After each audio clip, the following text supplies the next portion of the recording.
don't call me crazy. Others have had crazier claims than I. No, I assure you, the Dollmaker is real. Dispel all proof you have to disprove its existence. I can tell you firsthand that it is real. How, you ask? How, you ask, I can prove something that science has claimed a lie? I have seen the Dollmaker, in a fresh, sober state. I have seen it. And never will I be able to forget it. Oh, how menacing that figure was, taunting my being with a needle and thread, threatening to sew me shut. Oh, that bitter image of those who encountered the malevolent being. I am too rash. But let me justify my madness. It was not but a month ago, when ignorance swam through the air, and joy was a common word. I just moved into an apartment complex on the outskirts of the small town of Arrowbrook. It was a nice place. It was a fine mix of nature and civilization. Truly a perfect place for a man like myself. I had the movers carry my few things up the dizzying staircase to the top floor, which had become the location of my home. That night, I unpacked my slight gear, a series of books on evolution and genetics, my notebooks containing various experiments and notes, and finally, a gag present I received from my friends as a going-away gift, a book of the supernatural. The room was quaint, not much in the way of fancy, but livable. There was no real issue, besides its location, that is. Days after I'd settled into my new room, a weird string of articles on the bizarre deaths appeared on the news. In the outskirts of Arrowbrook, in the deep Arrowbrook forests, 5 people were found, dead and butchered. All of the said victims were found stuffed, turned into life-size dolls by some twisted, depraved being. The Dollmaker murders is what the newscasters dubbed him. And before they knew it, rumors of a more supernatural force behind the murders rose. Witchcraft, some claimed. Vengeful spirits, claimed others. Most agreed that no mere mortal could forge such a nightmarish scene. Most, except for me that is. I was skeptical from the start. I was a man of science who had better things to do than worry about some man with a depraved doll fetish. Or so I thought. When the rumors spread to me, I thought nothing of them, other than the false claims created from paranoia and fear. I used all my knowledge of anatomy and psychology to prove how this could be done, and how disturbed you would have to be to do it. However, in most of my cases, I fell flat. There always seemed to be something that struck me, whether it was the fact that the victims had no previous records of existing, or that they found no trace of the Dollmaker at the scene. I was convinced that these murders were nothing but hysteria, and that there must be some evidence to the victims' identities, and the identity of the Dollmaker. That was when I, who was braver than most other men, set off on a search for this fabled being, spending 3 days hopelessly wandering through the Arrowbrook woods, looking for the pitiful shack that many considered Ed Gein's summer home. Halfway through the first day, I realized I had no real clue on the location of the Dollmaker's domain, and I only knew vague directions through rumors and what I read in articles. The only directions that I could gather was that the shack laid about 12 miles from my home, deep in the forest. The second day was better. I was able to find a clear path. A path, I speculated, was made by the police, by their vehicles. News crew vehicles and ambulances can forge a lovely path in these types of situations. I spent most of my day traveling the ways, but something strange happened at about 6 p.m. I heard a screech, a blood-curdling screech that was faint and distant.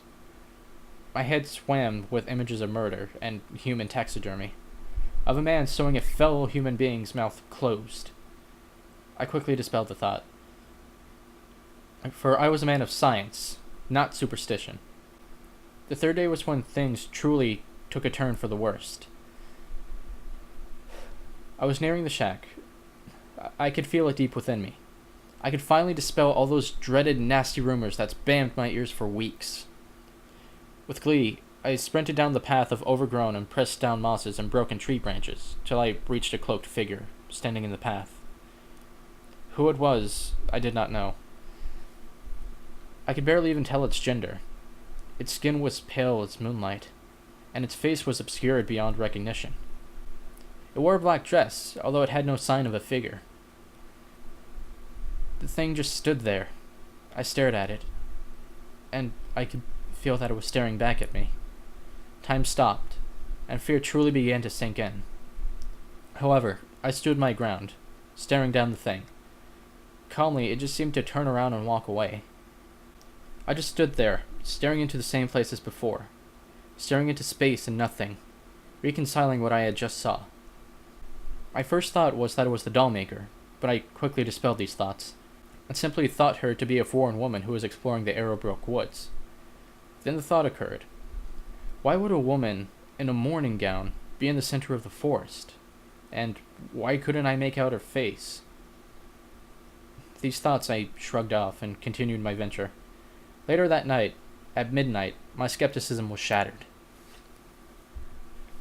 I reached the shack that I believe was the home of the doll maker. I made my way inside. It was quite easy, seeing how there was no door, and not much in the way of glass in the windows. I carefully stepped in, looking to my left and to my right.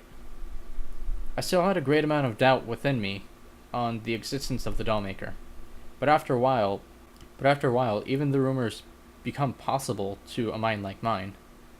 The room was dull, empty, decaying. Mold had plastered to the walls as if it had always been there. I wandered further still into my room, my gaze locked in constant search for some sign of life. When I reached the center of the room, I noticed a staircase, leading down into a pitch-black pit. Cautiously, I plunged myself deep into the dark abyss. The room I found myself in was dark, eerie. The darkness plunges everything into obscurity. The darkness against my skin, as if it were trying to become me. I shrugged it off, rapidly rubbing my hands against my arms. The temperature was bizarre. It seemed to have been so much colder than the poor, pitiful shack above. The room, while obscured, still was visibly complex. Large, strange structures of cloth, metal, and unidentifiable substances that could only be described as hide off some large animal. I reached into my pocket and pulled out a flashlight. Oh, how I wish now that I forgot that infernal torch at my home. If I had, I would have died peacefully instead of having to witness the horrific events yet to be told. I shone my light on the wall to reveal grotesque masks and a human-shaped figure, each one a victim of the doll maker. I started to shake as I stared in horror at the dolls. I couldn't move. I dropped my flashlight and span back around to the staircase, only to realize it had vanished. The horror sunk in quicker as my light began to fade. The drop had done a toll to the light. Unfortunately for me, it was my only source of light, and I was about to be plunged into the dark. Now my superstition had been demolished, and now I was a firm believer in the doll maker, in shades, in evil. That was the first time I ever broke into tears and prayed. I prayed for my safety. I prayed for this to be a dream. I wanted this just to be a hallucination. It was when an unearthly chill was sent down my back that I knew that praying was not going to help me here. I looked up, shivering, cold, and afraid, to see a tall being standing before me, face obscured, dressed in black, and flesh as pale as moonlight. I fell backwards, crawling backwards as the figure approached. It mumbled words of languages that no human knew, and held its hand out, as if it was telling me not to be afraid of my fate. For a second, I wanted to take its hand and accept my fate. However, I did not. I stood up, legs weak and trembling, and I screamed that I was not afraid of it. I told that it had no power over me. Time stood still. Me and it were locked in a staring contest. I thought for a second I was free.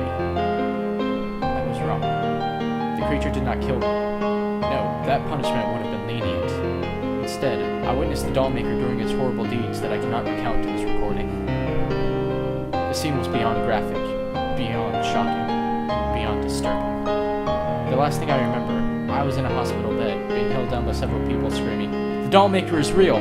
You must believe me! I'm not insane! Get your hands off me! I'm not insane!" I was told I had imagined the entire thing. I was told that there was no doll maker. But now, I believe that the doll maker is fact. How do I know, you ask? How do you know I'm not insane? when I was deemed cured, I returned home to find a life-size doll sitting in my home.